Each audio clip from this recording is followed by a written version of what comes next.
Hello, spices വേൾഡിൻ്റെ പുതിയൊരു വീഡിയോയിലേക്ക് എല്ലാവർക്കും സ്വാഗതം. അപ്പോൾ നമ്മൾ ഇന്ന് ചെയ്യാൻ പോകുന്നത് വെറൈറ്റി ആയിട്ടുള്ളൊരു ദോശയാണ്. അപ്പോൾ കുറച്ച് സ്പൈസി ആയിട്ടുള്ള ഈ ദോശ നമുക്ക് എങ്ങനെയാണ് തയ്യാറാക്കുന്നത് കാണാം. വീഡിയോയിലേക്ക് പോകുന്നതിന് മുന്നേ ഈ ചാനൽ സബ്സ്ക്രൈബ് ചെയ്യാത്തവരാണെങ്കിൽ മറക്കാതെ ഒന്ന് സബ്സ്ക്രൈബ് ചെയ്യണം, കൂടെ തൊട്ടടുത്തുള്ള ബെല്ലൈക്കണം കൂടി. അപ്പോൾ ഇനി നമുക്ക് വീഡിയോ കാണാം. ആദ്യം തന്നെ നമുക്ക് ചെറിയൊരു ജാറിലേക്ക് 20 ചെറിയുള്ളി ഒന്ന് ഇട്ട് കൊടുക്കാം. ഇതിൻ്റെ കൂടെ നമുക്കൊരു 20 വെളുത്തുള്ളി കൂടി ഒന്ന് ഇട്ട് കൊടുക്കാം. ഇതിപ്പോൾ ചെറിയതാണ്, അപ്പോൾ 20 എണ്ണം എടുത്തിട്ടുണ്ട്. നമുക്ക് വലുതാണെങ്കിൽ അപ്പോൾ നമ്പർ ഒന്ന് കുറയ്ക്കാം. അടുത്തായിട്ട് ഇതിലേക്ക് 2 വലിയ തക്കാളി ഒന്ന് കട്ട് ചെയ്ത് വെച്ചിട്ടുണ്ട്. അപ്പോൾ നമുക്ക് അതുകൂടി ഒന്ന് ഇട്ട് കൊടുക്കാം. അപ്പോൾ ഈ തക്കാളി നല്ല പഴുത്ത് നല്ല പുളിയുള്ള തക്കാളിയാണ്. അപ്പോൾ നിങ്ങൾക്ക് കുറച്ച് പുളി കമ്മിയാണെന്ന് തോന്നുകയാണെങ്കിൽ വാളൻപുളിയുടെ ഒരു ചെറിയൊരു കഷ്ണം ഒന്ന് ഇട്ട് കൊടുക്കാം ഇതിൻ്റെ കൂടെ. ഇനി നമുക്കിതിലേക്ക് വേണ്ടത് ഒരു 7 വറ്റൽമുളകാണ്. അപ്പോൾ അതുകൂടി ഒന്ന് ഇട്ട് കൊടുക്കാം. അടുത്തതായിട്ട് ഇതിലേക്ക് ഒരു 1/4 ടീസ്പൂൺ നല്ല ജീരകവും കൂടി ഒന്ന് ഇട്ട് കൊടുക്കുന്നുണ്ട്. കൂടെ നമുക്കിതിന് ആവശ്യത്തിന് ഉപ്പ് കൂടി ഒന്ന് ചേർത്ത് കൊടുക്കാം. അപ്പോൾ ഇനി ഇത് നന്നായിട്ടൊന്ന് അരച്ചെടുത്ത് വെക്കാം. അപ്പോൾ ഇതേപോലെ നന്നായിട്ടൊന്ന് അരച്ചെടുത്ത് വെച്ചിട്ടുണ്ട്. ഇനി ഈ ചമ്മന്തി ഒന്ന് നമുക്ക് റെഡിയാക്കി എടുക്കണം. അപ്പോൾ ചൂടായിരിക്കുന്ന ഒരു പാനിലേക്ക് 2 ടീസ്പൂൺ ഓയിലൊന്ന് ഒഴിച്ചു കൊടുക്കാം. നന്നായി ചൂടായിരിക്കുന്ന ഈ ഓയിലിലേക്ക് നമുക്കൊരു 1/4 ടീസ്പൂൺ കടുക് ഒന്ന് ഇട്ട് കൊടുക്കാം. കടുക് നന്നായിട്ട് പൊട്ടിക്കഴിയുമ്പോൾ നമുക്കിതിലേക്ക് അരച്ചു വെച്ചിരിക്കുന്ന ചെറിയുള്ളി, വെളുത്തുള്ളി, അതുപോലെ തക്കാളി, അപ്പോൾ ആ ഒരു പേസ്റ്റ് ഒന്ന് ചേർത്ത് കൊടുക്കാം. അപ്പോൾ ഇനി ഇതിൻ്റെ പച്ചമണക്ക് പോകുന്ന വരയ്ക്ക് നമുക്കിത് നന്നായിട്ട് വഴറ്റിയെടുക്കണം. അപ്പോൾ ഇതേപോലെ കുറച്ച് സമയം ഒന്ന് നമുക്ക് വഴറ്റി കൊടുക്കാം. ഈ സമയം നമുക്ക് ഇതിൻ്റെ ഉപ്പൊക്കെ ഒന്ന് ടേസ്റ്റ് ചെയ്ത് നമുക്ക് പോരെങ്കിൽ ചേർത്ത് കൊടുക്കാം. ഞാനൊരു 1/2 ടീസ്പൂൺ ഉപ്പ് കൂടി ഒന്ന് ചേർത്ത് കൊടുക്കുന്നുണ്ട്.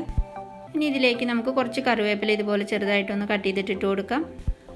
അങ്ങനെ നമ്മുടെ സ്പൈസി ആയിട്ടുള്ള ഗാർലിക് ചമ്മന്തി റെഡി ആയിട്ടുണ്ട്. അപ്പോൾ അതിലത്തെ വെള്ളമൊക്കെ നന്നായിട്ട് വറ്റി ഈ ഒരു പാകത്തിലായിട്ടുണ്ട്. ഇനി നമുക്ക് സ്റ്റവ് ഓഫ് ചെയ്ത് കൊടുക്കാം. അടുത്തായിട്ട് നമുക്ക് നന്നായിട്ട് ചൂടായിരിക്കുന്ന ദോശ പാനിലേക്ക് ദോശമാവ് ഒഴിച്ചു കൊടുക്കാം.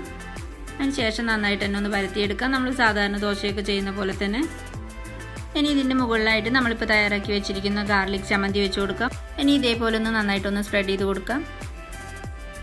അപ്പോൾ ഈ ദോശ നമ്മൾ തിരിച്ചിട്ട് കൊടുക്കുന്നില്ല, അപ്പോൾ അതുകൊണ്ട് തന്നെ നമുക്ക് ഇതേപോലെ ഒന്ന് മൂടി വെച്ച് കൊടുക്കാം. അപ്പോൾ അങ്ങനെ നമ്മുടെ ആദ്യത്തെ ഗാർലിക് ദോശ റെഡി ആയിട്ടുണ്ട്. അപ്പോൾ ഇത് നമുക്ക് സൈഡ് ഡിഷ് ഒന്നും ഇല്ലാതെ തന്നെ ഇതേപോലെ കഴിക്കാനും നല്ല ടേസ്റ്റാണ്. അപ്പോൾ ഇതേപോലെ നമുക്കൊരു ദോശ കൂടി ഒന്ന് പരത്തിയെടുക്കാം. അതിന് മുകളിലായിട്ട് നമുക്ക് ഈ ഗാർലിക് ചമ്മന്തി വെച്ച് കൊടുക്കാം. ഇനി നമുക്കിതിലേക്ക് ഒരു മുട്ടയൊന്ന് പൊട്ടിച്ചൊഴിക്കാം.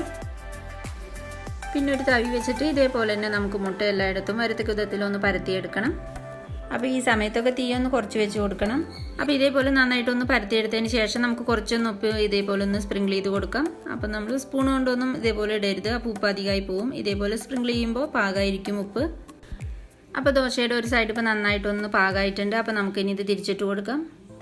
അപ്പോൾ അങ്ങനെ എഗ് ദോശയും ഇപ്പോൾ റെഡി ആയിട്ടുണ്ട്. അപ്പോൾ ഈ ഒരു garlic and egg dosa video നിങ്ങൾക്ക് എല്ലാവർക്കും ഇഷ്ടപ്പെട്ടു എന്ന് വിചാരിക്കുന്നു. ഇഷ്ടപ്പെട്ടാൽ തീർച്ചയായിട്ടും വീഡിയോ ലൈക്ക് ചെയ്യുക, ഷെയർ ചെയ്യുക, അതുപോലെ കമൻറ്റ് ചെയ്യുക.